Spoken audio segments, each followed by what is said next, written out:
같이 한번 인사할까요? 반갑습니다. 고맙습니다. 그리스도 완전 충만 일체은혜 감사.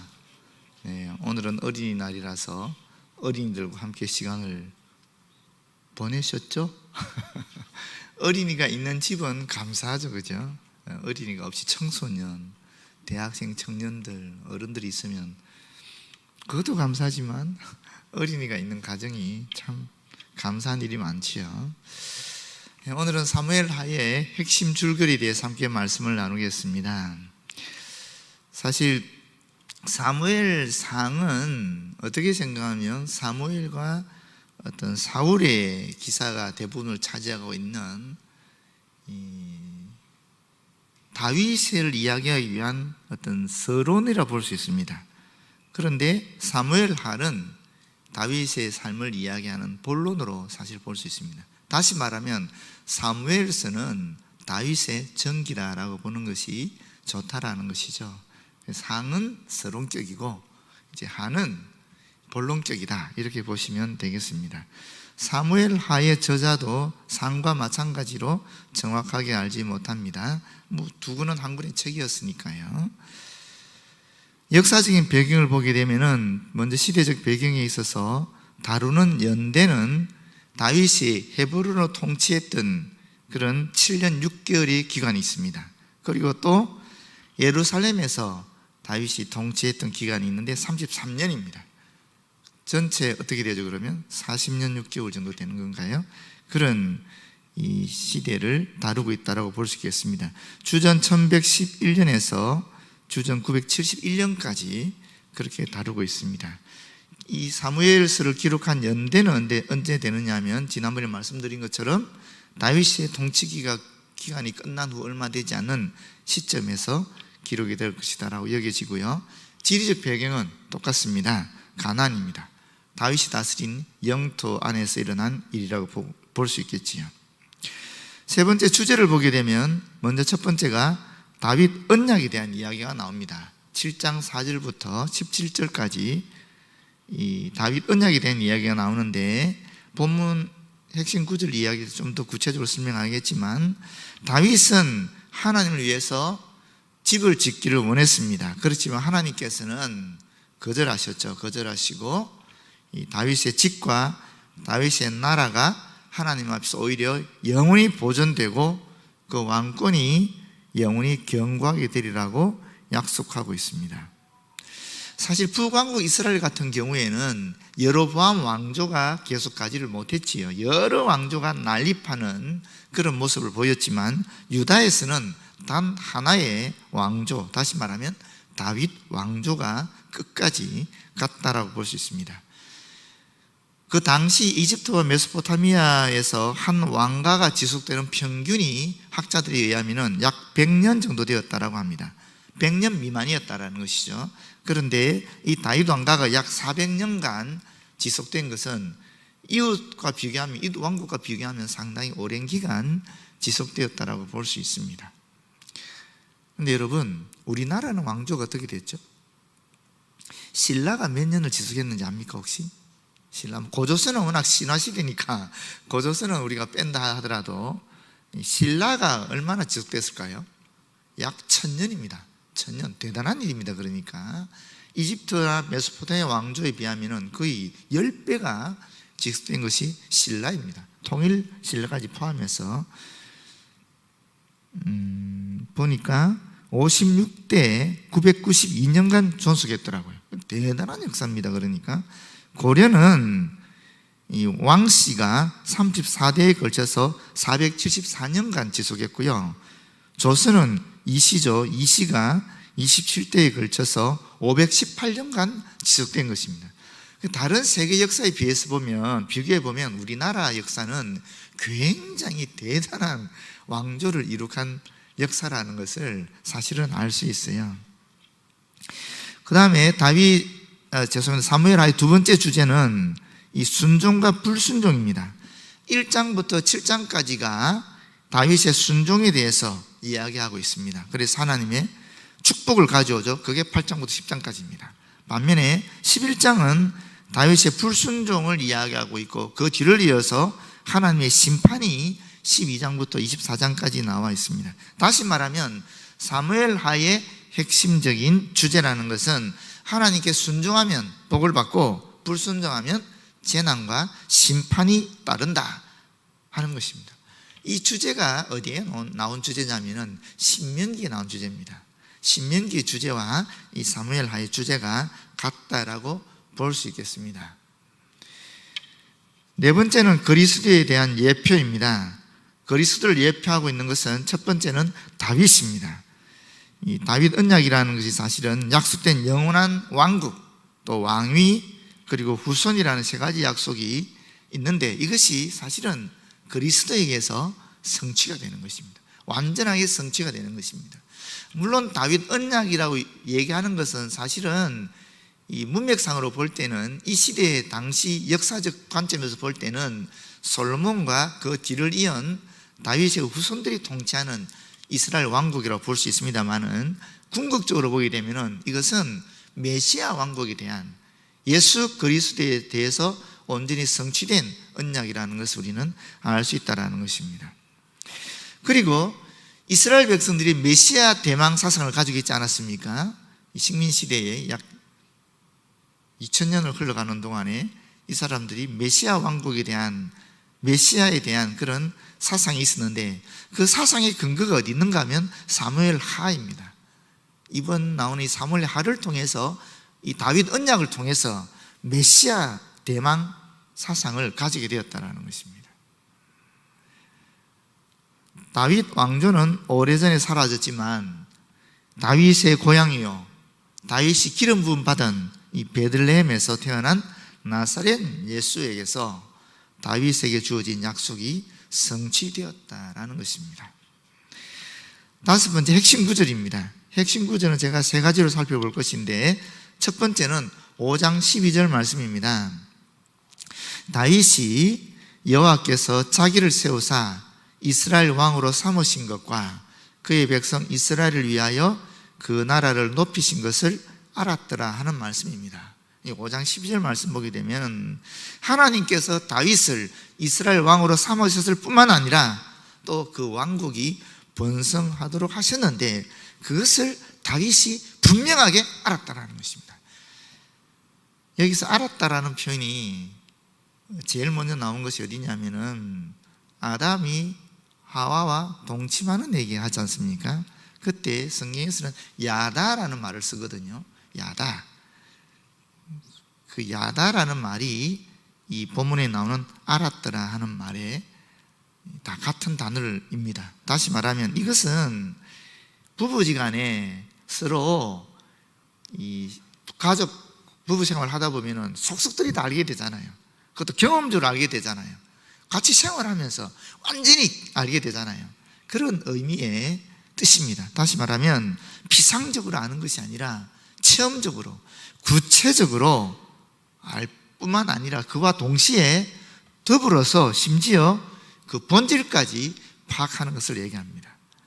성경에서 나오는 알았다는 표현에 이 야다라는 것을 많이 사용하고 있는데 체험적으로 본질까지 파악하는 깊은 지식의 차원을 이야기하는 것입니다. 그런데 다윗이 자신이 왕이 되고 또 이와 같이 높임을 받는 이유가 어디 있는가 하면은 바로 하나님께서 자기 백성 이스라엘 위해서 나를 높이셨다는 것을 다윗은 체험적으로 정확하게 알았다라는 것입니다.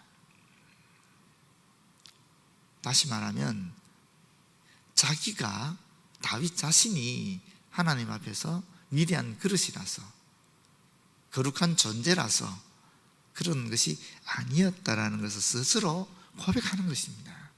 그게 아니고 하나님의 은총 가운데에 나 때문이 아니라 하나님이 택하신 이스라엘 백성 때문에 나를 높이 주셨다 하는 것을 지금 스스로 알았다고 얘기하는 것입니다. 여러분, 저와 여러분의 고백도 이와 같아야 될 줄로 믿습니다. 우리가 오늘 이 자리에 있는 것은 오늘 그나마 하나님의 은총을 누리면서 이 생을 영위하고 있고 또 그나마 남들이 볼 때 그래도 괜찮은 삶을 살아가고 있는 것은 내가 잘난 것이 아니라 하나님께서 나에게 베푸르신 은총 가운데 이루어진 일이라는 것입니다. 왜 나에게 그런 은총을 베푸셨느냐? 하나님의 나라를 위해서, 하나님의 백성들을 섬기는 데 있어서 유익이 있기 때문에 나에게 그러한 은총을 베풀어 주셨다라는 것을 체험적으로 정확하게 다윗처럼 고백해야 될 줄로 믿습니다. 두 번째 본문은 오늘 읽었던 7장 12절에서 16절 말씀입니다. 사실 다윗 언약에 대한 이야기지요. 이 다윗 언약은 크게 두 가지로 볼 수 있지 않겠습니까? 첫 번째는 영원한 왕조를 하사해 주겠다 하는 것이고, 두 번째는 다윗의 후손을 하나님의 아들로 삼겠다 하는 그런 내용입니다. 12절입니다.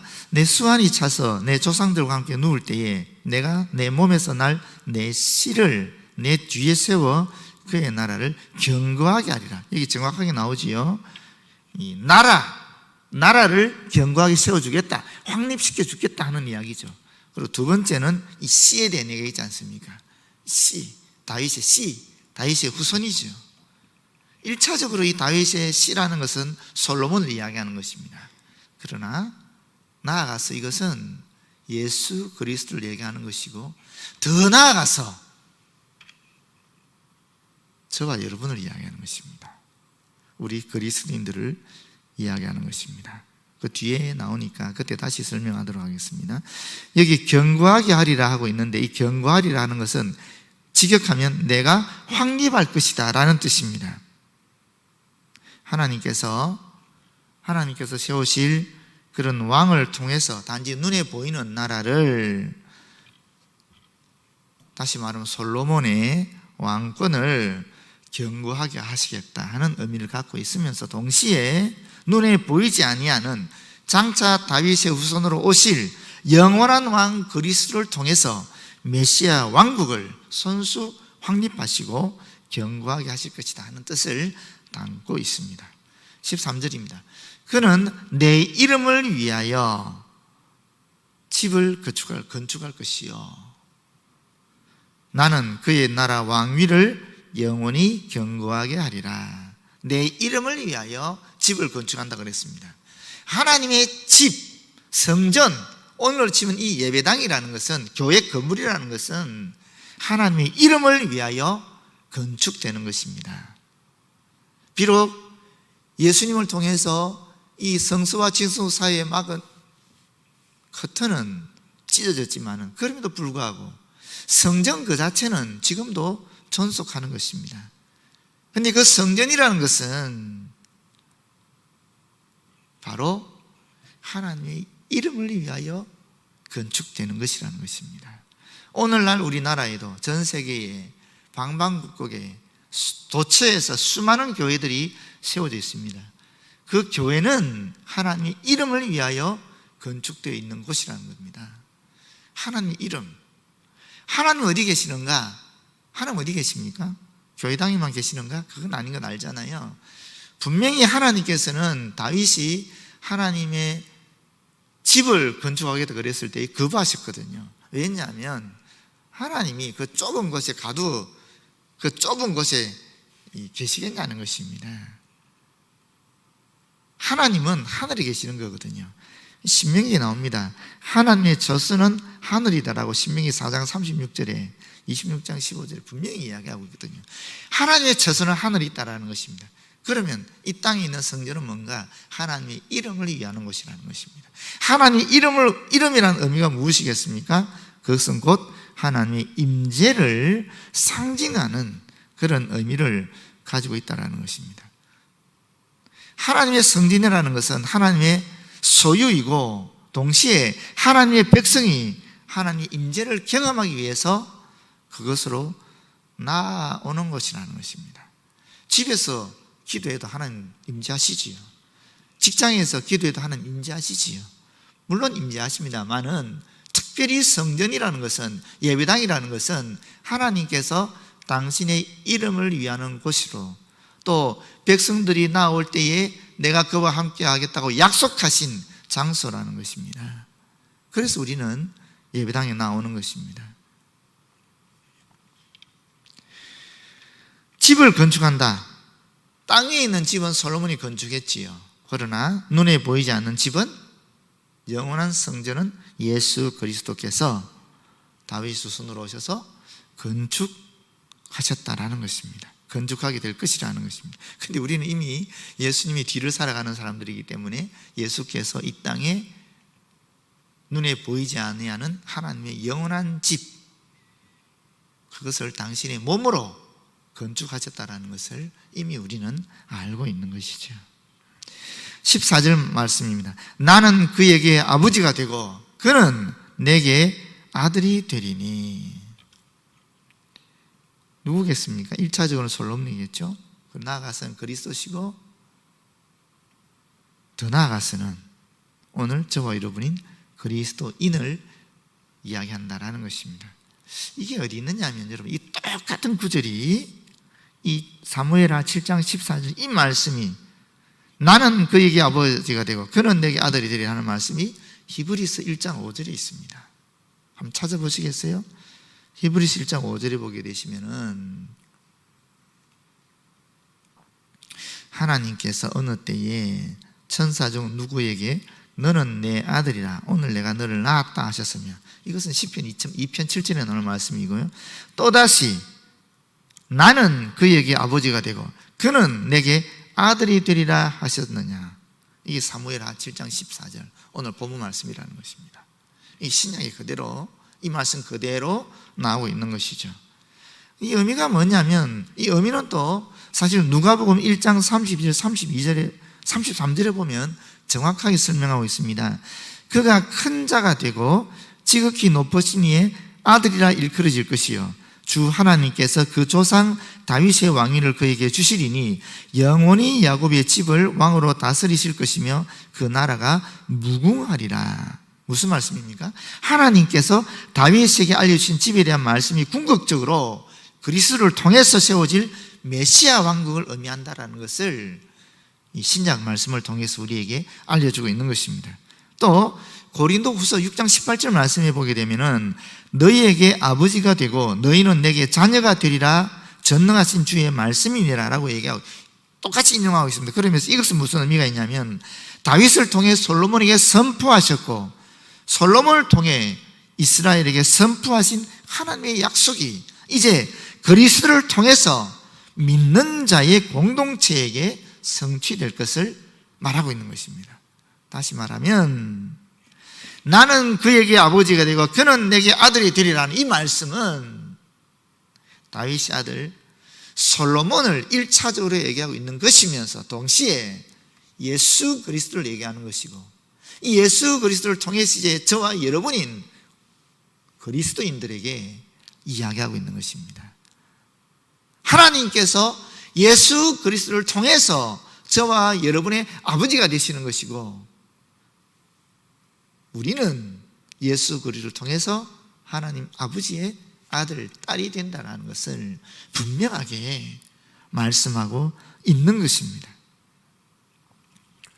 그가 만일 죄를 범하면, 이 그는 누구겠습니까? 바로 저 여러분 아니겠습니까? 또 예수 그리스도를 얘기하는 것이고 또 솔로몬을 얘기하는 것입니다.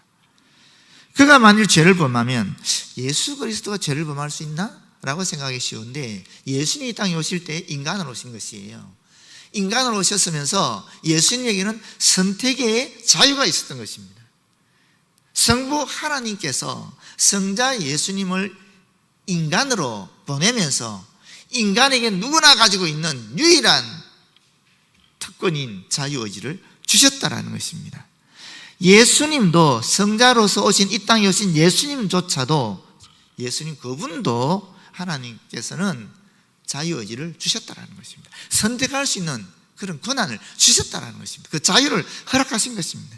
그래서 예수님도 사실은 하나님께서 이야기하신 당신이 짊어질 사명을 스스로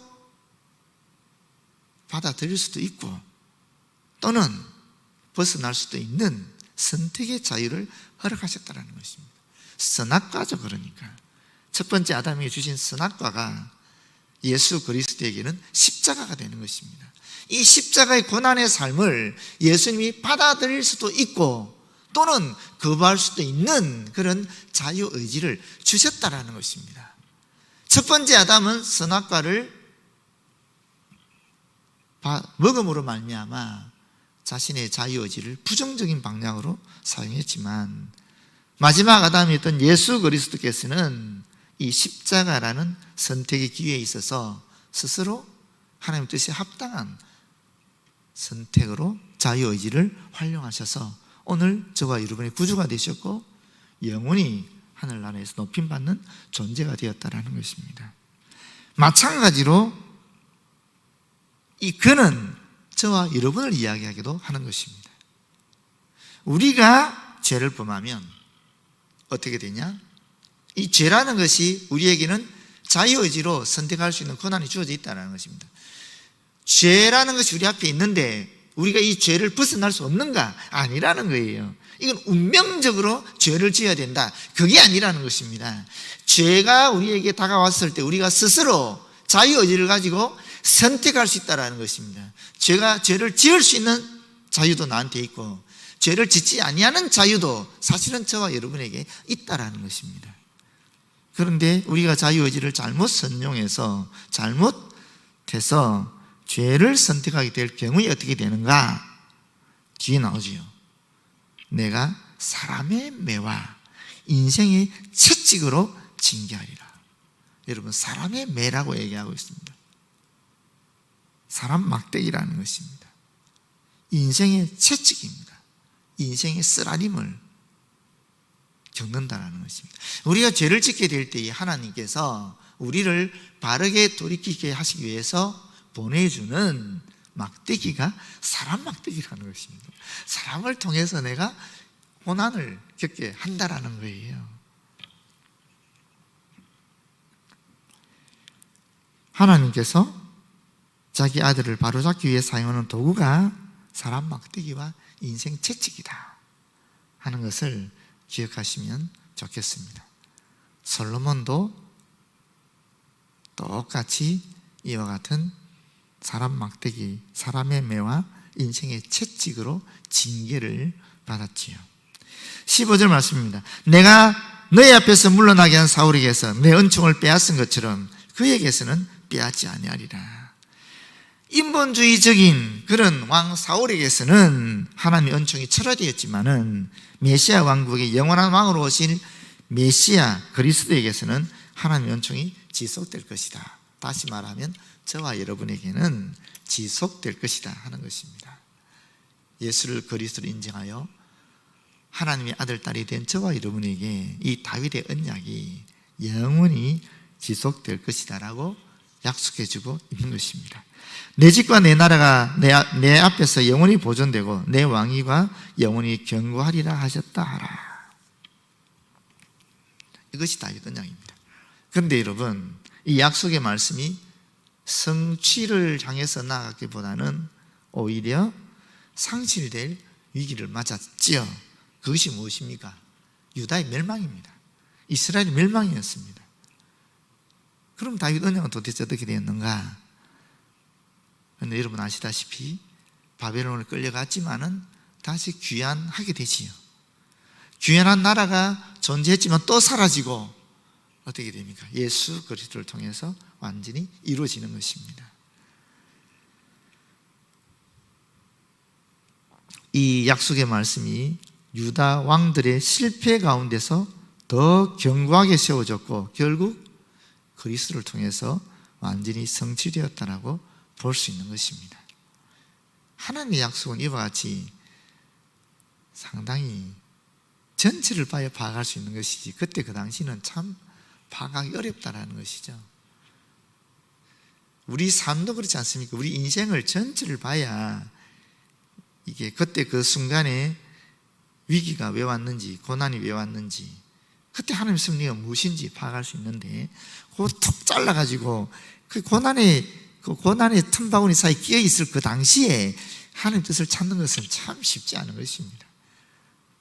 그렇지만 하나님께서 우리에게 분명하게 약속하신 건 무엇인가? 하나님의 은총이 지속될 것이라는 것입니다. 단절되지 않는다는 것입니다. 영원히 지속될 것이라는 것입니다. 이 은총을 우리가 확실히 믿을 때에 우리에게 합력할 선을 이루시는 하나님의 약속이 우리의 눈으로 밝히 보여질 줄 믿습니다. 마지막은 12장 1절에서 7절 상반절에 대한 말씀입니다. 이 말씀은 굉장히 유명한 말씀인데 다윗의 잘못을 지적한 나단 선지자의 말입니다. 보시면 1절에 여호와께서 나단을 다윗에게 보내시니 그가 다윗에게 가서 그에게 이르되 한 성읍에 두 사람이 있는데 한 사람은 부하고 한 사람은 가난하니 그 부한 사람은 양과 소가 심히 많으나 가난한 사람은 아무것도 없고 자기가 사서 기르는 암양 새끼 한 마리뿐이라. 그 암양 새끼는 그와 그의 자식과 함께 자라며 그가 먹을 것을 먹으며 그의 잔으로 마시며 그의 품에 누움으로 그에게는 딸처럼 되었거늘 어떤 행인이 그 부자에게 오매 부자가 자기에게 온 행인을 위하여 자기의 양과 소를 아껴 잡지 아니하고 가난한 사람의 양 새끼를 빼앗아다가 자기에게 온 사람을 위하여 잡았나이다 하니 다윗이 그 사람으로 말미암아 노하여 나단에게 이르되 여호와의 살아계심을 두고 맹세하노니 이 일을 행한 그 사람은 마땅히 죽을 자라. 그가 불쌍히 여기지 아니하고 이런 일을 행하였으니 그 양 새끼를 4배나 갚아줘야 하리라 한지라. 나단이 다윗에게 이르되 당신이 그 사람이라. 이 말씀입니다. 당신이 그 사람이라.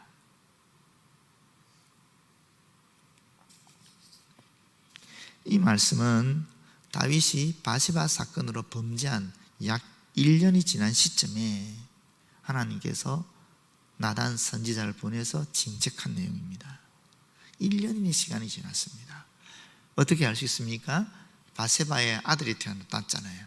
약 1년은 지나갔다는 것이죠. 그러니까 왜 1년일까? 하나님께서 다윗으로 하여금 회개할 시간을 주셨다는 것입니다. 그런데 다윗이 회개하지 않았다는 것입니다. 그래서 나단을 보냈는데 나단이 직접적으로 얘기하지 않고 비유를 들어서 이야기하고 있습니다. 여기 보시게 되면 가난하다라고 얘기했는데 이것은 부족한, 결핍한, 절대적 의미의 가난을 이야기하고 있습니다. 절대적으로 빈곤한 삶을 살아가는 사람이었다는 것이죠. 부자는 부유하다 그랬는데 이 부하다는 말은 거만하고 불경건했다는 의미도 같이 담고 있는 것입니다. 그런데 이 사람에게는 양떼와 소떼가 심히 많았습니다. 다윗도 마찬가지 아니었습니까? 다윗에게는 사실 다윗이 이스라엘을 통치하는 왕이었습니다. 그에게 부족한 것이라고는 아무것도 없었습니다. 다윗보다 부유한 사람이 이스라엘 왕국에 있었겠습니까? 그는 가장 위대한 부유한 사람이었습니다. 그런 다윗이 이웃의 아내를 탐해서 빼앗는 악을 저지른 것입니다. 가난한 사람은 아무것도 없고 자기가 사서 기르는 작은 암양새끼 한 마리뿐이었더라. 절대적 빈곤에 허덕이던 사람이 이 암양새끼 한 마리를 직접 샀습니다. 얼마나 고생했겠습니까? 얼마나 애를 썼겠습니까? 먹는 거 아껴가면서 정말 오랫동안 고생하면서 겨우 보잘것없는 가치 없는 그런 암양새끼 한 마리를 샀다라고 이야기하고 있는 것입니다. 바세바지요. 그런데 그 양을 가족과 같이 딸같이 대했다라고 했습니다. 그런데 어땠습니까? 부자는 자기에게 온 행인을 대접하기 위해서, 나그네를 대접하기 위해서 자기가 가지고 있는 양떼들, 소떼들을 향해서는 안타까운 마음을, 불쌍한 마음을 가지고 이웃집에 있는 그 가난한 사람의 암양새끼에 대해서는 안타까운 마음을 가지지 않았다는 것입니다. 그리고는 강탈해서 대접했다는 것이죠. 그 얘기를 또 다윗이 노했다라고 얘기하지 않습니까? 이 노하다는 표현이 되게 재밌어요. 콧구멍이 불타오르다 이런 뜻입니다. 콧구멍이 불타오르다, 얼굴이 벌겋게 달아오르다. 이 고대 근동 사람들은 몹시 분노한 상태를 코에서 뜨거운 김이 나올 정도로 씩씩거리고 얼굴이 불그락 푸르락 해지는 모습을 그렇게 나타내었다고 해요. 하여튼 그렇게 얘기하고 있는데, 근데 여기서 다윗이 이렇게 노해서 난리를 치는 것은 어떤 그 이면에 어떤 게 깔려 있느냐, 이런 게 깔려 있다는 거예요. 자신만큼은 그런 짓을 행하지 않을 것이라는 사실을 과시하고 있다는 것입니다. 자기 자신을 하나님의 선지자 앞에서 몹시 의로운 사람으로 내세우고 있다는 것입니다. 그러면서 죽음 마땅한 사람이라고 얘기하고 있지 않습니까? 죽음 마땅한 자다, 살려둘 가치가 없다라는 것입니다. 그 부자는. 그런데 여러분 생각해 보십시오. 가난한 암양을 빼앗은 이 부자가 살려둘 가치가 없는 사람이라면 가늠하고 살인한 사람은 어떻게 됩니까? 다윗은 부자를 정죄함으로써 오히려 자기도 모르는 가운데 자기 자신을 정죄하고 있는 것입니다. 이게 무서운 거예요, 여러분. 정말 무서운 것입니다. 우리가 한 범죄에 대해서는 스스로를 합리화하고 너그럽게 용서하는 경향이 있습니다. 다른 사람이 범죄한 것에 대해서는 뭐에 핏대로 올려가면서 정죄하는 것이 우리의 모습이라는 것입니다. 우리가 내로남불 그러면서 얼마나 많은 사람을 지탄하고 있습니까만은 지금 이 시대가 특별히 사실은 우리가 더하다라는 것입니다. 그런데 여러분, 나단이 뭐라 그럽니까? 당신이 그 사람이다. 저는 이 말이 너무 가슴 아파요. 저한테 확 꽂히는 거예요. 당신이 그 사람이다. 다윗이 아니라 내가 바로 그 사람이구나 하는 것입니다. 내가 이런 존재구나. 나는 이런 사람이구나.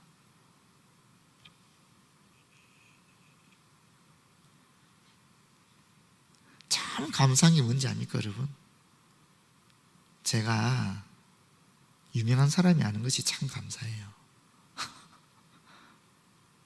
다윗처럼 위대한 사람이 아는 것이 참 감사해요. 만약에 제가 유명한 사람이었으면 어떻게 됐겠습니까?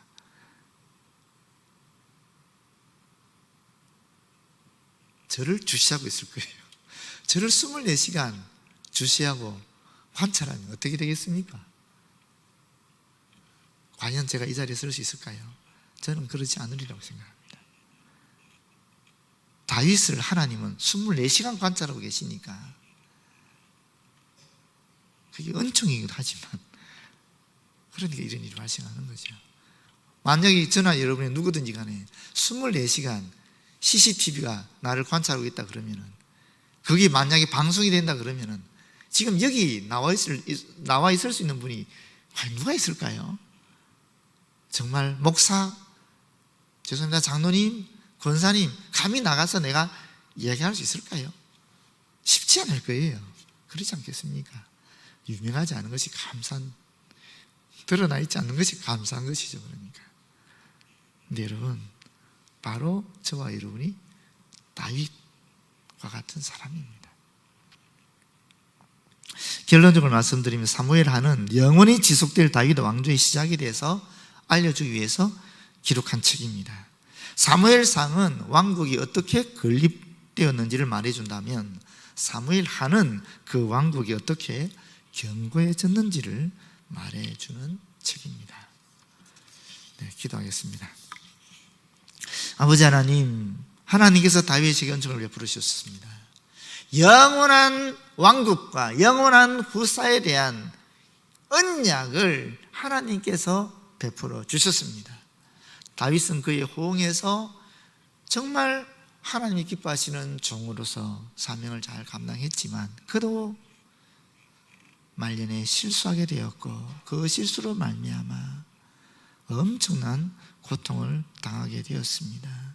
아버지 하나님, 저에게 주님이 함께하여 주셔서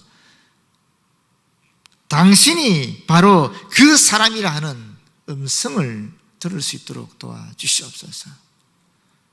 그럼에도 불구하고 하나님이 보내주신 아들 예수 그리스도를 통해서 우리의 죄가 또한 속해진다는 믿음을 가지고 나아가는 저희들 되어지도록 역사하여 주시옵소서. 예수님 이름으로 기도드립니다. 아멘.